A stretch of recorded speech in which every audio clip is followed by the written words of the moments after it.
Hi friends, నేను మీ ప్రసాద్. ఇప్పుడు మీరు చూస్తున్న ఈ గుడే మన రాజమండ్రిలోని ఎంతో మోస్ట్ బ్యూటిఫుల్ అట్రాక్టివ్ టెంపుల్ ఇది. అదే శ్రీ మహాకాళేశ్వర స్వామి టెంపుల్.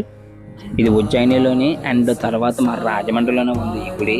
అంత బాగుంటుంది ఈ గుడి. అక్కడికి వెళ్ళి ఇక్కడ చూస్తే అక్కడికి వెళ్ళినట్టే అంత లెక్క ఈ గుడి మాకు. ఈ గుడిలో స్పెషల్ ఏంటంటే భస్మాభిషేకం. అది ఎర్లీ మార్నింగ్ 4 నుంచి 6 వరకు చేస్తారు. ఆ టైంలో ఎంతో మంది చూడడానికి చాలా మంది భక్తులు వస్తూ ఉంటారు. నేను కూడా వెళ్ళాను, చూసాను. చాలా అంటే చాలా బాగుంటుంది ఫ్రెండ్స్. తర్వాత ఇంక కామన్ టైంలో గుడి టైమింగ్స్ అన్ని నార్మలే. సో ఈ గుడికి చెప్పుకోవాలంటే 4 స్తంభాలు ఒకేలా ఉంటాయి. అండ్ ఈ గుడిలో ఉండే శివలింగం తీసుకొచ్చింది అయితే ఇక్కడి నుంచి కాదు, ఆ ఉజ్జయిని నుంచి తెప్పించారు ఈ శివలింగాన్ని. అంత ఫేమస్ ఈ గుడి. గుడిలో ఇటుపక్క ఏం చూసినా గుడి అంతా చాలా అట్రాక్టివ్గా బాగా కనిపిస్తుంది. ఫుల్ కలర్ఫుల్గా ఉంటుంది గుడి.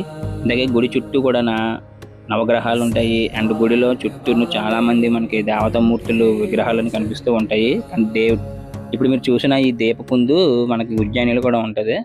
108 కుందులు ఎన్నో అనుకోండి సంథింగ్. అవి చాలా అంటే చాలా బాగుంటాయి ఫ్రెండ్స్. ఇంకా మీకు ఇలాంటి టెంపుల్స్ ఎన్నో చూపిస్తాను. ఓకే ఫ్రెండ్స్, నా అకౌంట్ ఫాలో చేసి ఉంటాను. Thank you. Subscribe to my